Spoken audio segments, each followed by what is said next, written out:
Hello? Come on, Mashak. If you think this is Mashak, think again. This was Mashak. 71 What makes him hours think that ago. these are funny? But even if you What makes him unscrambled think the that these are trace, funny? my Wait, this is what you trail choose to leave on your phone for that? I mean, it's home. not even funny. It's not funny. Good luck! Mashak, it's neither of them are funny. They're not even. It had been 3 days since the Dion bomb. That friendly old boxing coach I'd interviewed, the guy whose facts weren't lining up, turns out he'd been dead for 7 years. Who had I spoken to? I had no idea. Whatever we'd thought this cover-up was, it now seemed like something far more sinister. Ray and Petra did the smart thing. They cut ties and left. Mashak was the only one who hadn't bailed. Oh God, you know what? It's not funny, Mashak. Instead, he'd give me a potential breakthrough. Apparently, I was about to be contacted by FERO, a mysterious insurgent with intimate knowledge of ONI's tactics and buried history. That was the good news. The bad news? I'd heard nothing since. FERO was a no-show. Mashak was AWOL, and I'd spent the past 72 hours listening to these 2 ridiculous pre-recorded messages over and over. You know what? Who do you think you're outsmarting? I'm the only human in existence who wants to find you. Good luck! My team had been reduced to this man. In a weird way, I'd been comforted by the idea of Mashak's constant surveillance. I liked knowing that at least somebody was out there, even if just to corroborate my existence. Mashak, Not reaching are you there right now? This is a recorded message, Are you listening? you idiot. And now, he was gone. I was beginning to worry something had happened to him. Mashak, are you listening? Just tell me if you are. Wait, is that you? Mashak? I'm so glad you got through. Oh, man. Where have you been? So I could rub it in your face that you're now 3 full Oh, days come on! behind me. Oh, my God. Good luck! Oh, my God, if I ever get a hold of him, I'm going to kill him. I'm Benjamin Giroux, and this is Hunt the Truth.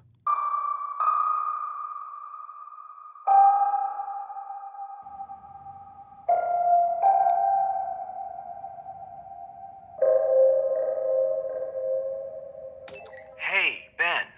It's Ray. Listen. Is there any chance we could grab a drink?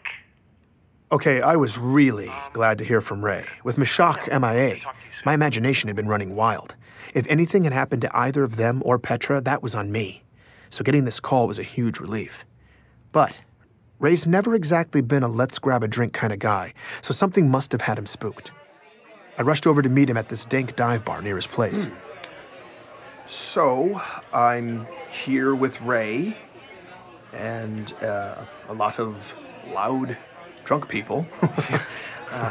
Think of all of them as providing cover, allowing us to talk in secret. Exactly. And Ray is aware I'm recording this. Yes. I'm trying not to think about it, honestly, but Oh, it's fine.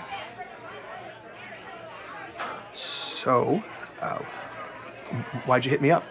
Well, my scavenger finally got back to me. He had been waiting on some additional military records on Walker.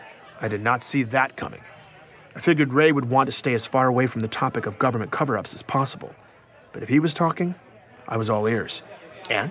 All the ONI military records still check out. And ONI handles all military records, so... Well, almost all. Ray explained that every enlisting soldier has to sign an affidavit that their service was voluntary. That way, later on, if some grieving family member tries to claim it was involuntary, ONI is covered. But the office created to handle all those records is a rubber stamp joke. Of the roughly 200,000 involuntary service claims they've received over the years, they have ruled the exact same way: family loses, ONI wins. Every single time. The process is so automatic, Ray says, that when his guy pulled the records, it was the first request the system had received from a human being in 50 years. Well, And Ray was here's giddy, where it gets interesting so I from knew a he was about to certain deliver the perspective. punchline. 180 days after a soldier's service period ends, the system is supposed to refile the record from active duty to retired.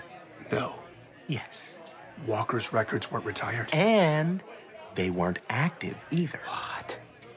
Jacob Walker is the only soldier in the entire military database that is neither active nor They retired. missed that? How could they miss that? Nobody checks? Nope. Nobody but me. Ray had caught ONI in a major admin snafu. And I guess he was on a roll because what he said next blew my mind. mild-mannered analyst Ray Kurzig had used my recording of Walker's voice as a template to scan the slush for voice-matching audio. Then I just took Walker's voice That and cross-checked was the straight-up audio pirate myself. stuff. You what?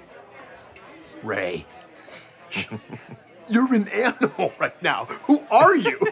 Oh, you are gonna love what I found, Ben. Get ready to take back the road, Ganymede. This is your chance to be one of the first on the planet to have your very own hog.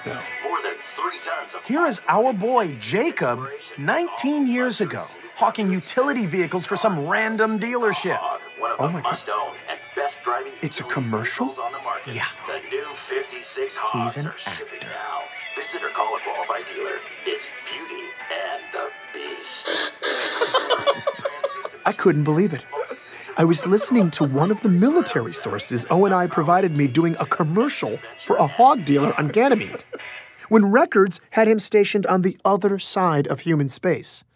O&I had completely faked Walker, and Ray had caught the stupid bastards red-handed. That's incredible. Sitting there, having that drink, all the frustrations and anxiety that had been blaring in my face for weeks started to fade. Was it a bomber jacket? We ordered another round. Ray was actually being funny. I don't even think we were talking about the story anymore, and for a little bit, I felt normal. Oh, man. It didn't last, though. Implications were percolating in the back of my mind, and it wasn't long before it all came roaring back. If Walker's boot camp stories weren't real, then the fog around the Chief's origins extended beyond his fabricated age 16 enlistment. How far did it go? Where did the truth even begin? All I knew at this point was who I had to speak to the moment I walked out of that bar. It was the only person that Walker's tale had contradicted, and it was someone I'd totally blown off. I just hoped Anthony Petrosky would take my call. Oh, so now you want to hear my story, Yeah. huh? Yeah, hey, look, I owe you an apology. When we spoke, I didn't know what to believe, and I really should have given you the benefit of the doubt, man. Okay. Just don't get too weird, all right? It was awkward, but after a few minutes, Petrosky eventually started warming up. And I've been listening to your story. Really? What do you think? Well, I mean,Oni's lying. Yeah.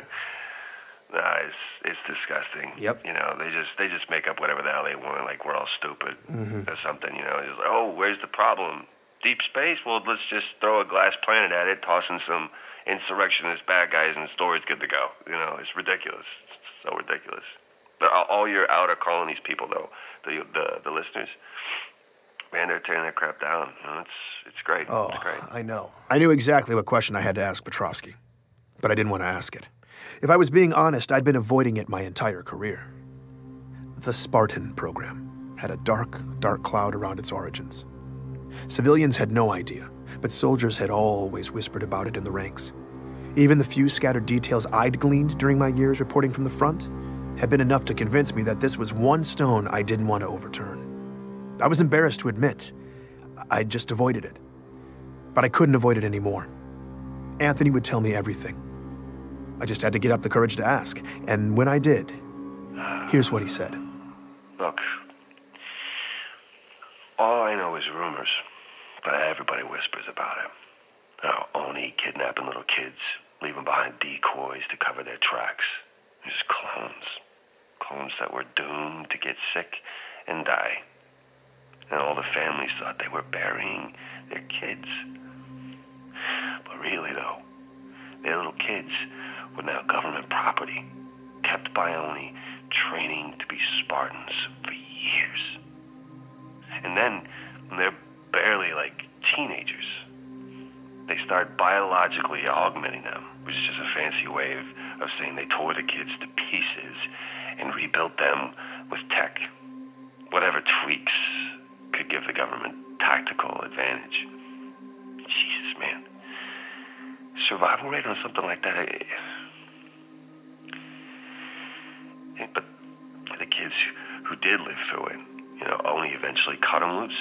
Just sent them out to clean up the ugly in the galaxy.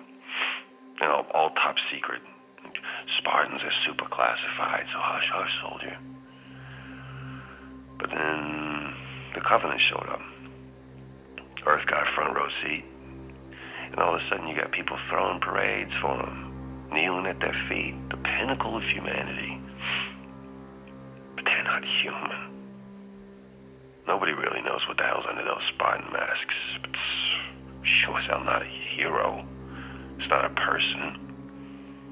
Whatever they are, it ain't us. That was the story I'd never wanted to hear. I couldn't prove it. I couldn't report it as more than just rumors. But his story was the only explanation I'd heard since this mess began that actually made sense with the facts. And it gave ONI more than enough motive to bury the truth. Because the truth was a nightmare. The truth was treason, planned and carried out in the shadows with impunity. When you let those in power operate in the dark for long enough, sometimes the dark creeps in. Without checks and balances, it's in our nature to cut corners in the name of efficiency. Trim off pieces of our humanity, a chunk at a time, justifying every cut until eventually all you're left with is horror. By coming forward, Anthony had just broken a rigid code of silence. Don't you have like a... I asked him why. A code of conduct or something you have to follow? Whose code? Huh? Oni's? Yeah, I don't care about that. Look, I don't blame that John kid. The Master Chief, whatever the hell they call it, just does what the Masters program it to do. Now, Oni, that's the boogeyman. Some sadist CPO wants to test out his Spartan toy, so he oils it up with the blood of my brothers? No, man, no, I'm not keeping quiet for them. Aren't you afraid of retaliation? What are they gonna do? Tell me. Are they gonna make my life suck? Even more than it does? It's too late. I mean, I understand, Ben, you haven't seen where I live, what my house is like. But let me just tell you this, you might prefer the shelter. I eat canned proteins, man. I am one mischeck away from living on the streets all the damn time. I got this, I got a titanium arm. Huh? Vets benefits? On this planet, it's a joke. And this is how they repay me, for running through the meat grinder for 15 years, for laying down your life every damn day for them. And you think I owe them some kind of responsibility to be quiet? No, I don't owe them a damn thing. Not after what I've been through. Good, thanks. I gotta go. I'm sure this sounds callous of me, but as Petrosky described his hardships, I was drifting away. His story had left me dazed. I said I wasn't feeling well. I had to go. He understood. It did, thanks. I needed to step back and look at the full picture of what ONI had done, but my mind just wouldn't do it. Instead, I was fixated on one odd piece. The doppelgangers made to replace the kidnapped kids. Out of the disgusting quilt Petrosky had laid out, I was stuck imagining the tragic life of one of these clones. They were human. They were created in a lab, altered so their bodies grew painfully fast, their bones stretching by the hour, newborns inflated into 6-year-olds. Someone taught them to walk, to speak. Did their handlers touch them? Did anyone look in their eyes? Did they have names? When it was time, ONI plopped them into some other kid's life, leaving them alone in a dark, unfamiliar room in a bed that was probably still warm. In the morning, a family would walk in, strangers who wouldn't even know to explain any of this to them. No one would comfort them. They were completely lost. And then these small children would begin to die, breaking, withering away, surrounded by confused, heartbroken strangers who were powerless to help them, all the doctors making frantic attempts to stop the spreading rot from eating this little, terrified person alive.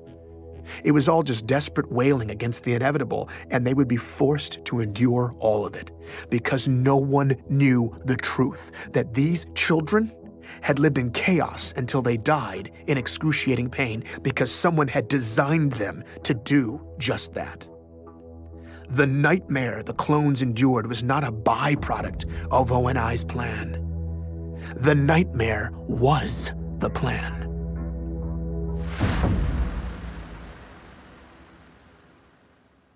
Did you hear an unpleasant story?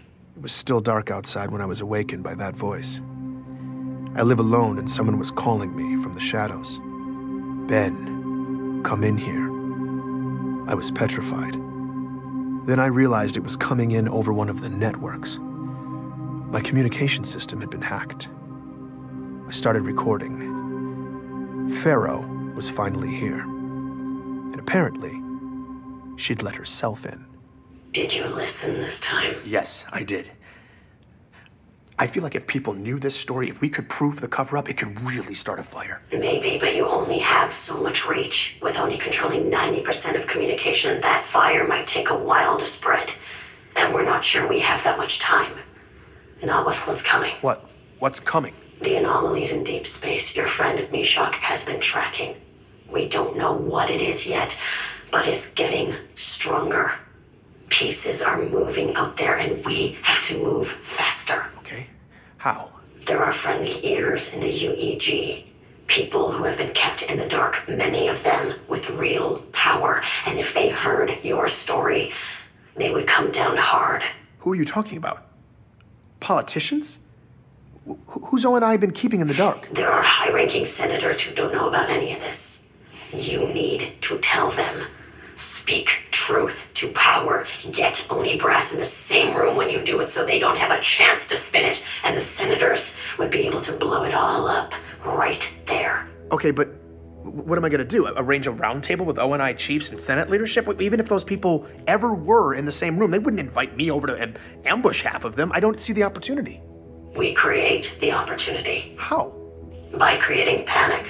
We give the public a hard truth. Ugly information that Oni can't contain. The cover-up, the Spartan program stuff. No, that's what will ignite the senators. The public needs a headline, imminent and explosive. Your story will make waves in the outer colonies, but on Earth and everywhere else, it's too complex and historical to cut through the noise. We don't have time for a slow burn. The public needs to hear a simple message. That we all might be about to die. And that's what we'll give them. FERO was a force of nature, and something big was about to happen. It would get sympathetic politicians and ONI leadership all in the same room and set the table for me to lay out my proof, expose the cover-up, and blow it all open. Oni will be right where you want them, and then I'll open the door. And once you're in, you go for the throat. Please join me for the next episode of Hunt the Truth.